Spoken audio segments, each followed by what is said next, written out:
Assalamualaikum Bang. Waalaikumsalam. Selamat datang di era channel Bang. Oke, sip. Gimana kabarnya Bang? Alhamdulillah baik. Sekarang sibuk apa Bang di musim wabah virus ini? Di sekarang ya, saat ini ya nyantai aja di rumah. Jarang motret juga. Jauh betul lancar Bang? Alhamdulillah. Banyak di cancel. Oh iya kan belum kenalan. Kenalan dulu Bang. Oke, sebelumnya terima kasih buat channel Rosi Arthur. Perkenalkan dulu, nama saya Andri Wahyudi. Ya. Profesi untuk saat ini sebagai guru ngajar di salah satu sekolah negeri. Kemudian selain itu juga hobi sebagai fotografer freelance lah, sebagai fotografer freelance, bukan profesional tapi freelance. Oke. Jadi gini Bang, maksud kami undang Abang ke sini, kami mau nanya-nanya soal fotografi. Kan Abang ahlinya di bidang fotografi, gitu kan? Ahlinya Iya. ahli. Kan biar penonton kami sama-sama tahu itu Bang. Oke, ya. Gini Bang, kami pernah dicat oleh seseorang, chatnya gini, Mas sampai fotografer. Nah, saya jawab, ya bukan Mas. Karena gini Bang, saya kalau dibilang fotografer itu malu. Soalnya saya gak punya ilmu pengetahuan fotografi, pengalaman kurang, pokoknya saya ini tidak punya ilmu tentang itu. Cuman hobi saja gitu, suka motret. Sekedar hobi gitu ya. Nah, apakah saya pantas Bang dibilang fotografer atau tidak? Oke, sebenarnya gini, balik lagi ke topik sebagai fotografer ya, fotografer. Sebenarnya untuk dibilang sebagai fotografer, semua orang yang hobinya foto atau mengabadikan momen lewat kamera ponsel, terus mengenai dari alat kamera DSLR maupun kamera digital, mirrorless pun itu juga dibilang sebagai fotografer. Anak kecil yang suka hobi foto itu juga dibilang fotografer. Cuman begini, arti fotografer itu bisa dikatakan fotografer apabila dia atau mereka yang sudah menekuni di bidang tersebut. Dengan catatan dalam istilah fotografi itu kan harus ada banyak lah untuk menekuni bidang tersebut. Yang pertama, yang jelas sudah harus punya kamera. Yang kedua itu kalian harus menguasai yang namanya segitiga exposure. Segitiga exposure itu ada ISO, ada shutter speed, ada diafragma. Kemudian yang ketiga itu kalian harus mempelajari atau mengetahui tentang berbagai macam komposisi. Itu aja sih. Nah, kalau kalian sudah punya tiga tersebut yang sudah saya katakan, kalian sudah bisa dikatakan sebagai fotografer. Tetapi di situ bukan berarti kalian sudah dikatakan sebagai fotografer profesional.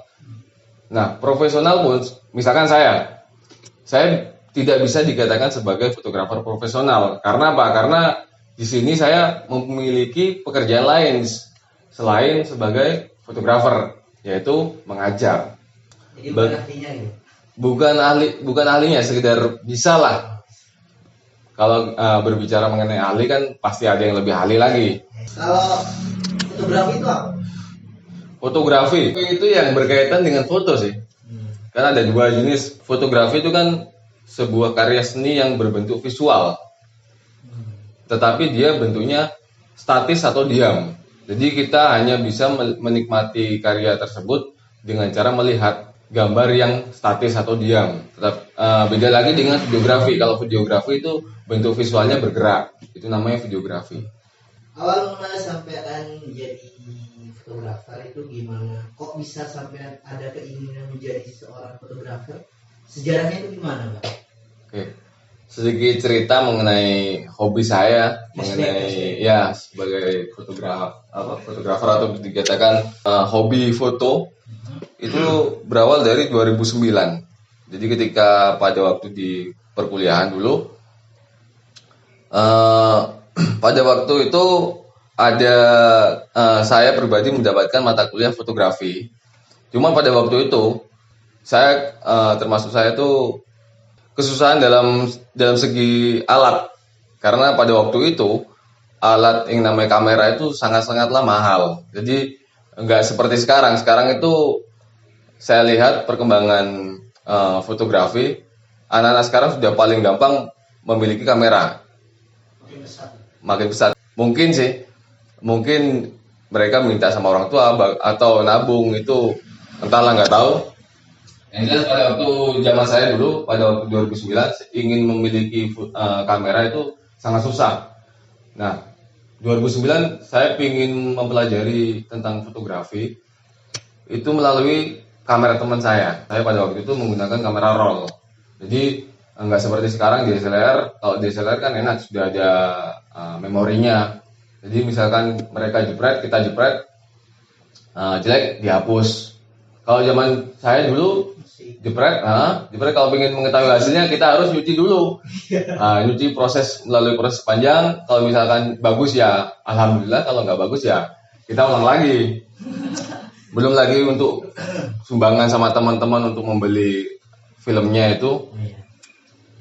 Nah, kemudian lambat laun saya nabung, akhirnya kebelilah kamera digital. Nah, kamera digital itu menurut saya sudah bagus pada waktu itu, pada waktu zamannya. Nah, kemudian pada waktu saya memiliki kamera digital itu saya coba motret, loh kok nggak bokeh gitu loh. Maksudnya bokeh itu ngeblur belakangnya. Kalau pada waktu itu loh, punya teman saya ada sih yang punya DSLR, cuman bagi mereka yang berduit. Ya. Pada waktu itu saya punya budget sekian, yang penting bisa beli kamera untuk mata kuliah saya. Jadi kebelilah kamera digital, harganya sekian lah, ya nggak terlalu mahal. Nah, kemudian saya lihat hasilnya teman saya kok belakangnya ngeblur gitu. Terus yang depan itu fokus, yang belakangnya ngeblur. Gimana caranya? Jadi lucu. Kalau mengingat pada waktu itu terbilang sangat-sangat lucu. Kan ada tugas mata kuliah itu ini namanya depth of field. Nah, depth of field itu ada, misalkan di depan itu pengen fokus, di belakang pengen ngeblur, di belakangnya tambah ngeblur lagi. Nah, itu ada tiga anak. Jadi bentuknya dari depan, tengah, sama belakang. Nah, saya pengen fokus depan. Saya jepret. Tetapi setelah lihat hasilnya, itu fokus semua. Nah, itu secara saya setorkan hasil saya kan ke dosen. Saya setorkan ke dosen, itu masih salah di revisi. Nah, kemudian saya sama teman-teman memiliki akal setengah busuk. Jadi teman yang kedua di tengah itu agak gerak, jadi gerak-gerak goyang-goyang gini. Yang belakang goyang-goyang, jadi yang depan diam gini aja. Jadi tampilan di hasilnya itu di belakang ngeblur, belakang tambah ngeblur lagi, gitu. Tapi habis itu saya coba kumpulkan ke dosen, masih salah loh. Kenapa masih salah?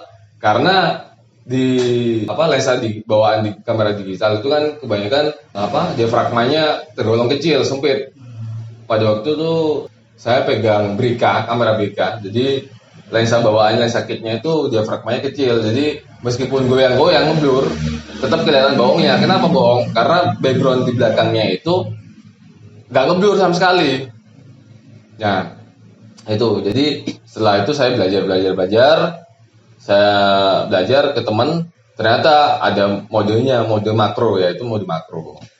Nah, ketika mau menggunakan mode makro, benar. Jadi yang depan itu fokus, yang belakang ngeblur. Nah, kemudian lambat laun saya nabung, saya pingin kamera. Akhirnya terbelilah kamera DSLR pertama saya, yaitu 30D. 30D, tapi bekas, nggak bisa beli baru. Bekas pun harganya pada waktu itu mahal. Berapa? Sekitar pada waktu itu sekitar 4 jutaan lah. Saya beli 2010 ya, 10 bulan akhir. Yang nabung 1 tahun ya? Setahunan saya nabung. Nah, ngapain aja pas waktu menabung Pak? Apa Bapak bekerja atau gimana? Waktu itu saya untuk mendapatkan uang, momen-momen apa istilahnya, pengalaman-pengalaman bisa dikatakan pahit, bisa dikatakan konyol ataupun apalah. Sebenarnya semua fotografer